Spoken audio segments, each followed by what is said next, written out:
Okay guys, so hey, what's up?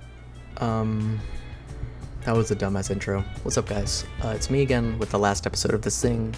Really, it's sort of like a semi-different episode here, where we're going to be ranking the LCS teams. This is on Tier Maker. I'm not gonna bother making like a whole 10 list thing. We're just gonna rank them in order from worst to best. I'll give a brief reasoning for each team. One thing to note here, sorry, let me scoot my chair up. One thing to note here is that CLG is obviously on this list, but remember CLG is no longer in the LCS, rest in peace. So just think of this as energy, because there is no actual tier maker on here that has the energy logo on it. So I'm just doing what I can because I got 4 days before LCS starts. So without further ado, let's start from the bottom with our 10th place team, and that is going to be TSM. So as I said, TSM has made some really bad roster moves. They signed Ruby and Hanser to their team. As I said, these are really bad.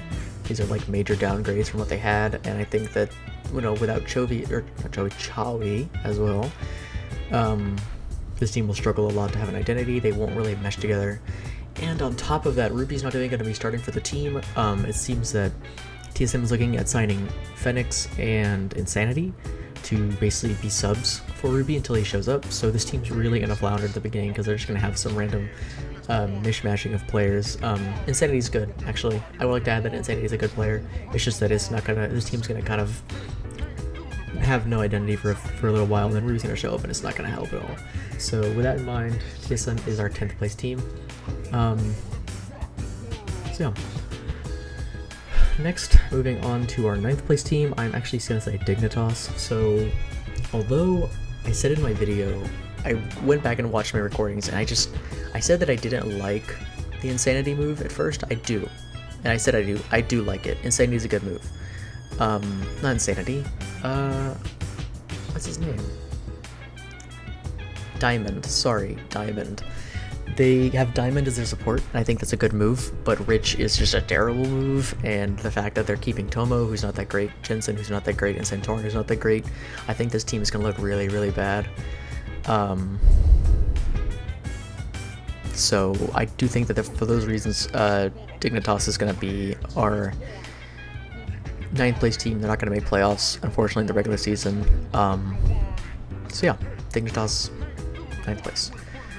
And next, our 8th place team is going to be Immortals. So Immortals and Dignitas are basically like the 8th and 9th place, like, swap outs. It just depends which team ends up doing worse. It's going to be a very small margin on which team does better, but I think Immortals barely scrapes it because they have better players. And even though this team is kind of a mess, I think that they'll do a little bit better because they have a strong mid laner with Balulu. Strong for this team, by the way, he's not that great anyways. They still have Kenvi, who, even though Kenvi's not that great, he has his moments, so I think he's good enough on carry junglers, and this meta will kind of serve towards him if it becomes an assassin meta. It depends how the balance changes end up panning out during the summer. And then Tactical, it's kind of a coin flip with him. He could save this team, he could ruin this team. That's how he is with every team, unfortunately. So I do think though that that Immortals will probably still scrape a good 8th place spot with Treats and Solo, despite them not being the best choices. They're the choices that they made, and they're not the worst in the world, to be honest. Okay, so where does that put our 7th place team? So I think our 7th place team will actually be NRG, if it will move here. NRG made some moves. They have Ignar and FBI now, instead of Luker and Poom. I don't really like these moves, to be honest. FBI is good, but it's like, why would you break up the team like this? Why would you destroy something that was like not really that broken? It's an attempt to try and fix the problem, and it's really not great. I think the team's gonna suffer for it. But they could totally not suffer for it. I don't know. I mean, it's really like a we will see type thing. But energy doesn't really inspire a lot of confidence. This roster kind of scares me a bit, and it's really reliant on whether FBI and Dokla can carry. Because that's probably where the meta is gonna be lined up for. Yeah, so 7th place is going to be NRG. Now the next team is going to be our 6th place team with EG. So EG made a big nuke move and just got rid of everybody but JoJo, and they replaced them with, as you remember, Revenge, Armeo, Unforgiven, and Ayla. And I mean, it's alright. Like, some of the moves are good, some of the moves are bad, so it kind of balances out. But I think the problem is that if this team doesn't mesh, they're gonna do really bad. However, what I did say in the video was I thought that this team will probably suffer at first, and then they'll climb up during the off-season. Not during the off-season, during the middle of the season, and they'll become a better team, but they'll already have a bunch of those losses at the beginning that they kind of tanked. That'll kind of hurt their overall record. But I think this team will be okay towards the end of the season. It's just at the beginning of the season I don't really believe in them that much. But I do think this has the potential to be a good team. But it's just whether or not they click during the middle of the season. But I do think that, you know, even on paper, just like they look better than the other 4 teams here. Energy could be a maybe. Energy could be better than them. That's kind of another one of those like switch out situations. But I think that this is probably going to be where EG will be at for the year. Or the split, rather. So yeah, our next 5th place team is going to be Team Liquid. So I said that this team would probably place around 4th to 6th, so I'm kind of just taking the median here, saying 5th place. They didn't make any roster moves, but they replaced the coach with Marin with Rainover, so Rainover is a new coach. I think it's a good move to keep the roster together. This is a roster that has a lot of potential. There needs to be development, and Rainover is good at developing players. He developed people like Fudge, and Fudge is now one of the best in the LCS. So, truth be told, you know, I think this is just a good team. Now, they could be good. They could also not be good, but I would like to err on the side that they're gonna have a better split. They're really gonna put their heart in these games because it's kind of do or die for this roster. If it doesn't work, they're done. So I think that it's a good thing that this team's staying together, and I think that because of that, they will have a better standing than some of the below teams. They could also place 6th, but I do think that 5th is a good confident bet for Team Liquid. That being said, our 4th place team is going to be none other than 100 Thieves. 100 Thieves actually had a pretty decent offseason, despite the fact that they got Someday. Someday's not a bad choice, it's just a disappointing one.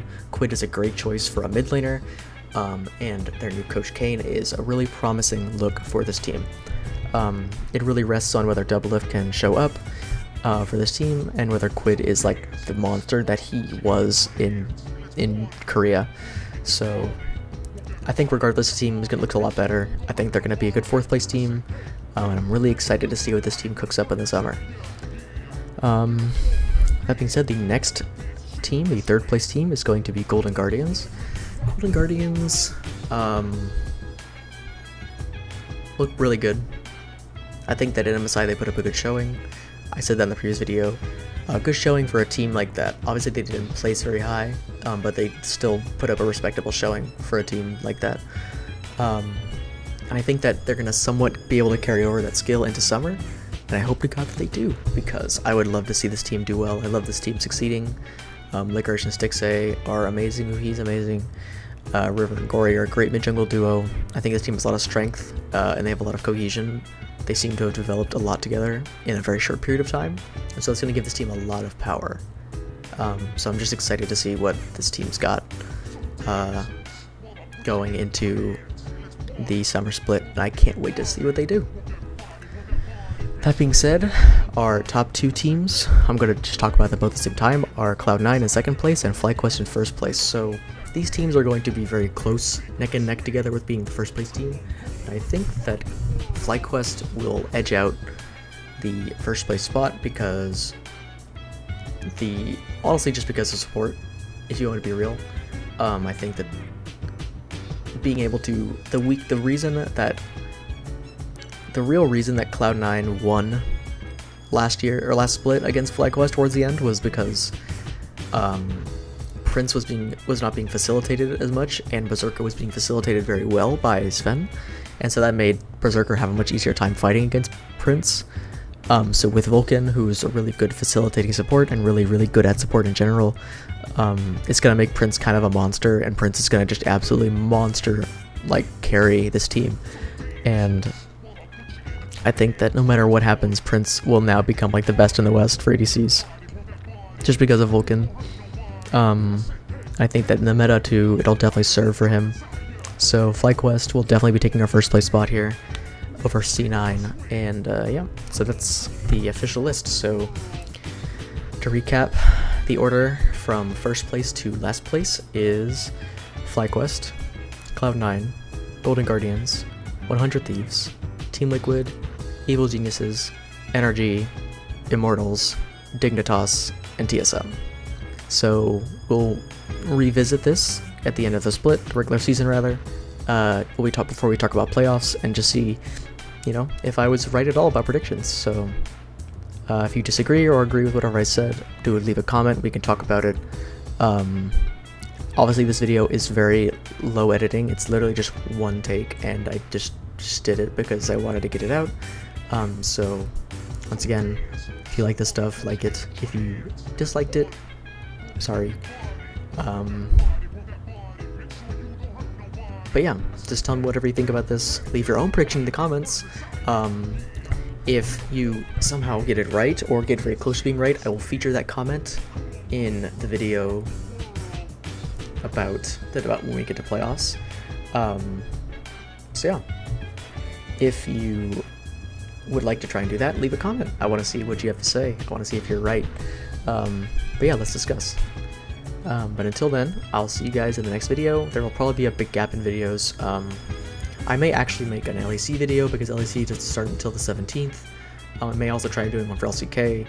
I would do one for LPL, but it starts tomorrow, so sorry. But I'll see what I can do. I think the LEC and LCK videos won't be as detailed. First of all, because LEC didn't have very many changes, and LCK I just couldn't keep up.